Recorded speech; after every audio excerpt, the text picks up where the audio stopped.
गुजरांवाला थाना कैंट के इलाके राहवाली में दावत पर ना बुलाने के तनाज़ा पर खातून को मुबीना तौर पर गला दबाकर कितल कर दिया गया। रिपोर्ट कर रहे हैं सैयद मुकद्दर रजा।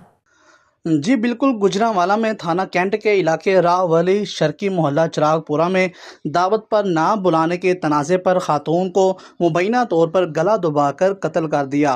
पुलिस के मुताबिक मकतूला गुलनाज, जो 3 बच्चों की मां थी, के बेटे ज़ैनुल आबदीन की मुद्दत में मुकदमा दर्ज कर लिया गया है।